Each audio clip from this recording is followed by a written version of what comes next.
खुलुमबाय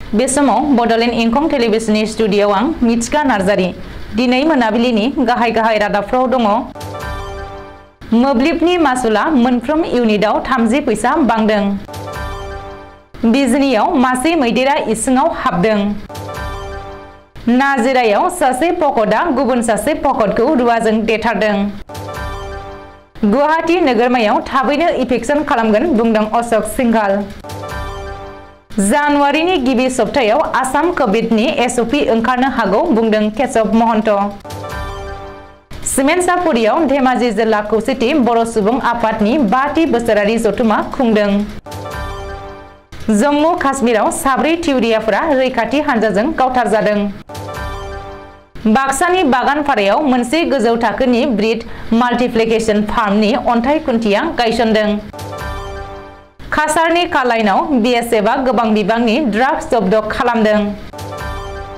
मानास नेशनेल पार्कनि बासबारि रेन्जनि साखाथि दैलामाव पिकनिक जानायनि होंगो दोंगो दानिया फैदो आबुं रादाबाव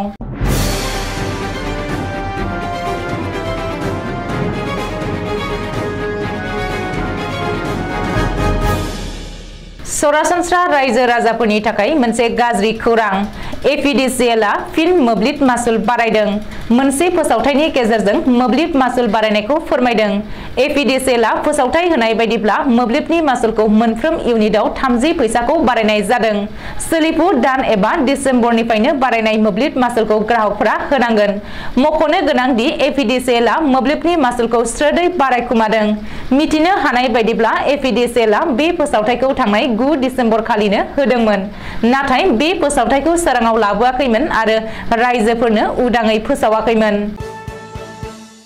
चिरां जिल्लानि बिजनीयाव मोनसे नखरनि ओंखाम संग्रा इसिङाव मासे मैदेर मोनदों चिरां जिल्लानि भारत भुटान सिमनायाव थानाय खुंख्राजरायाव बिमा आन्दायनानै फैनाय मासे मैदेर फिसाया मोनसे नखरनि ओंखाम संग्रा न'आव हाबदों खुंख्राजरा गामिनि थागिरि प्राणेश्वर नार्जारीनि इसिङाव हाग्रानि मासे मैदेर फिसाया हाबफैदों मिथिनो हानाय बायदिब्ला मानास हाग्रामानिफ्राय ओंखारबोनाय मासे मैदेर फिसाया मैया मोनाबिलियाव बिमा आन्दायनानै मोसौफोरजों फैफायो आरो ओंखाम संग्रा इसिङाव हाबफैयो बबेखानि मैदेर फिसाया ओंखाम संग्रा न'आव हाबफैनाय समाव प्राणेश्वर नार्जारीनि न'आव रावबो सुबुं गैयामोन होननानै खौरां मोनदों रिपर्ट बायदिब्ला उननि समाव बेनि बागै खौरां मोननानै खुख्लुं हाग्रा मावख'नि मावफारियाफोरा प्राणेश्वर नार्जारीनि न'आव थांनानै बिमा आन्दायनाय मैदेर फिसाखौ बोखांहैयो आरो मानास नेशनेल पार्कनि बासबारि रेन्जआव गथायनानै होयो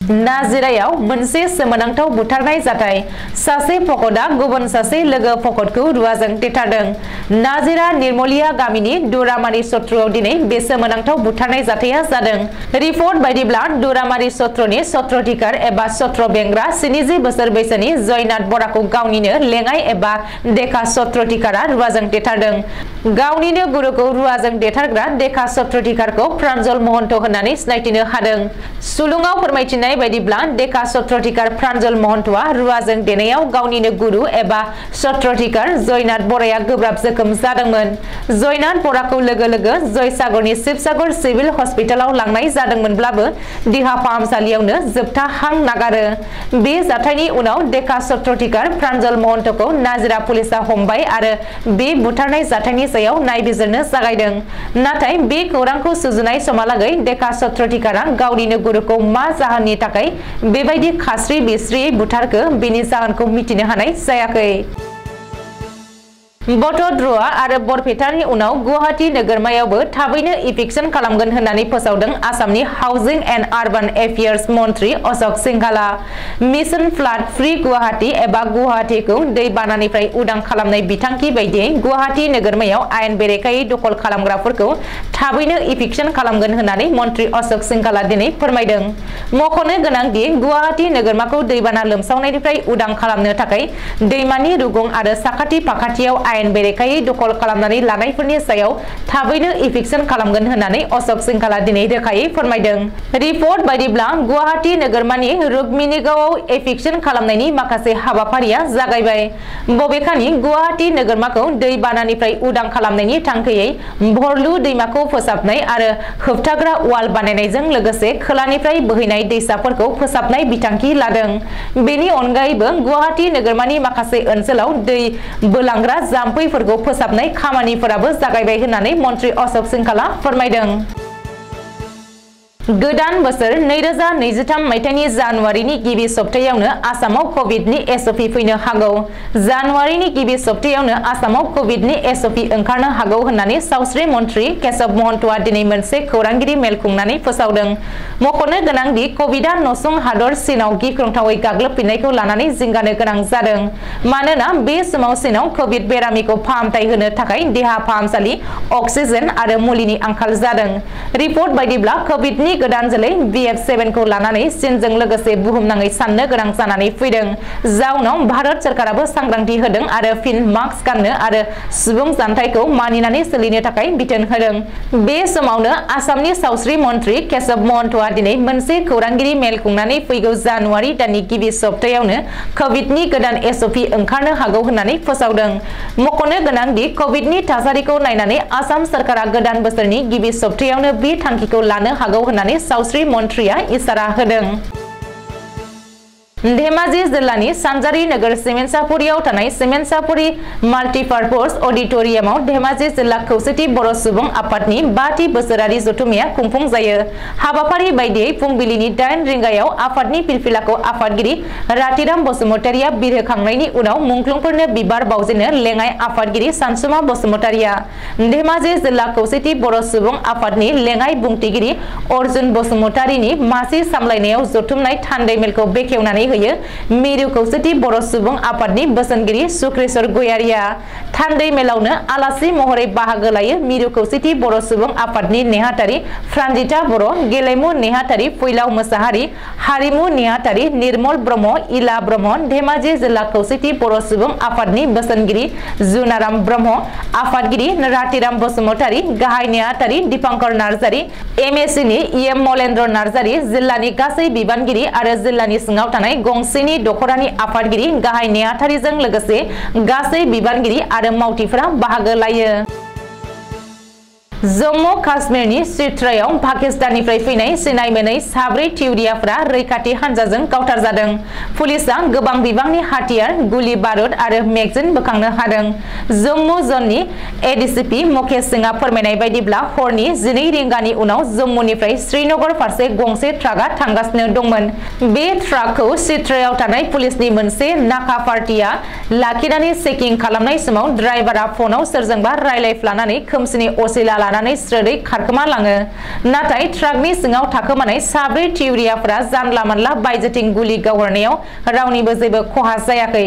नाथाय साखाथियाव थानाय CRPFनि मोनसे हानजाया फैनानै पुलिसखौ हेफाजाब होफैनायाव 4 थिउरियाफोरा पुलिसनि गुलिजों जिउ गोमायो। बिसोरनि आखाइनिफ्राय पुलिसआ गासै गंसेनि AK-47 राइफल, गंसे M4 राइफल, गंथाम पिस्तलजों लोगोसे गोबां बिबांनि मेगजिन आरो गोथां गुलि बोखांनो हादों। ओजोंहाय खारखोमानाय ट्राक ड्राइभार आरो गुबुन थिउरियाफोरखौ पुलिसआ दासिमबो नागिरगासिनो दं होननानै पुलिसआ फोरमायबावदों। बाक्सा जिल्लानि बागानपारा ओनसोलनि सिङाव थानाय टुपुलियाव गोजौ थाखोनि माल्टिप्लिकेशन फार्मनि अन्थाइ खुन्थिया गायसनदों। बे अन्थाइ खुन्थियाखौ गायसननो BTC सोरखारनि मावफुं सोद्रोमा प्रमद बर'आ। बे अन्थाइ खुन्थिया गायसननाय हाबाफारियाव बाहागो लानानै बाक्सा जिल्ला मिल्क इउनियननो 1 कौटि रांनि अनसुंथाइबो फोसावो। बे बेखेवनाय हाबाफारियाव बाहागो लानानै BTRनि गाहाय प्रमद बर'आ मिल्क प्रजेक्टनि सायाव थांनाय बोसोरनिफ्रायनो BTC सोरखारा मावनो थांखि लानाय बाथ्राखौ फोरमायनानै BTCआव सानसेयाव 1,50,000 लिटार गाइखेर दिहुननायनि थांखि लादों। बेखौ फैगौ बोसोराव आबुं खालामनाय जागोन। बेनि थाखाय बायदि एजेन्सिफोरजों सावरायनाय जादों होननानैबो फोरमायो। BTCआव सानसेयाव 100 किल' अमा बेदर दिहुननायनि थांखि लानाय बाथ्राखौबो फोरमायनानै बुङो दि बेनि थाखाय फिग मिशननि जोहै फैगौ जानुवारि दाननि 3 खालाराव गिबियै 50 सा अमा फिसिग्रा आबादारिफोरनो ट्रेनिं होनो थांगासिनो। गड मिशननि मावथांखिखौ फोरमायनानै बुङो दि आथिखालाव गोबां सुबुङा सुबुङानो बोरमाखौ बेदर महरै बाहायो। बेनि थाखाय सानफ्रोमबो गोबां बेदरनि गोनांथि जायो। बेनि थाखायबो खामानि मावबाय थानाय बाथ्राखौ फोरमायो।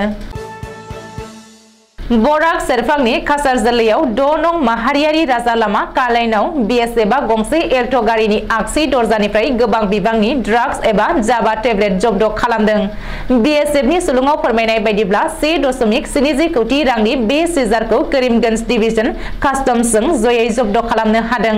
बांलादेश सीमानि बीओपी हरिनगरनिफ्राय 16.2 किल'मिटार गोजानाव बीएसएफआ 6 नं माहारियारि राजा लामायाव सिलचरनिफ्राय गुवाहाटी फारसे थांनाय एल्ट' गारि कालाइनाव सिग्रोमनायाव 17,000 जाबा टेब्लेटखौ जब्द खालामनो हादों।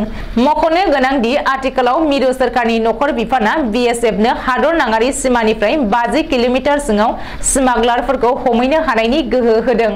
ओजोंहाय गुवाहाटीआवबो पुलिसआ गंसे एम्बुलेन्सखौ लामायाव सिग्रोमनानै गासै रांनि 200 ग्राम ब्राउन सुगार आरो 50,000 जाबा टेब्लेट जब्द खालामनो हादों। गुवाहाटी पुलिसनि सुलुङाव फोरमायनाय बायदिब्ला जब्द खालामनानै मोननाय ड्राग्सनि बेसेना 14 कोटी रां जागोन। पुलिसआ एम्बुलेन्सनि ड्राइभारखौ एरेस्ट खालामनानै जोबथेसालियाव दैथायहरबाय होननानै मिथिहोदों। गोदान बोसोरखौ बरायनायजों लोगोसे गोजाम बोसोरखौ बिदाय होनो थाखाय वर्ल्ड हेरिटेज एरिया माहारियारि मानास हाग्रामानि साखाथियाव थानाय नारेंगुरियाव लावखार ओंखाम जाग्रा थावनियाव गोबां ओनसोलनिफ्राय फैनानै लावखार ओंखाम जाफैनायखौ नुनो मोननाय जादों।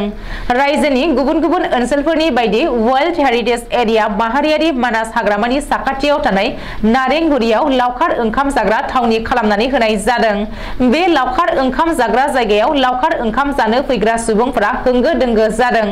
रायजोनि गुबुन गुबुन जायगानिफ्राय लावखार ओंखाम जाग्रा आरो दावबायारिनि लोब लोब जादों मिथिंगायारि मानासाव। गोदान बोसोरखौ बरायनायजों लोगोसे बे बोसोरावबो समायना रमायना मिथिंगानि महरा आखाइ फायखननानै लिंहरदों दावबायारिफोरखौ। मिनि रंजा बोथिसे जानानै गोजोननायजों रंजाखांदों लावखार ओंखाम जानो फैग्रा सुबुंफोरा। माहारियारि मानास हाग्रामानि सेर सेर समायना रमायना मिथिंगायारि बिफां लाइफां दैमा दैसा बोहैबोनाय नारेंगुरि लावखार ओंखाम जाग्रानि बेकि दैमाया मानास हाग्रामाखौ समायना नुथायखौ आरोबाव समायनासिन खालामदों। दिनै मोनाबिलिनि रादाबा एसेनोसै। गोजोन्थों।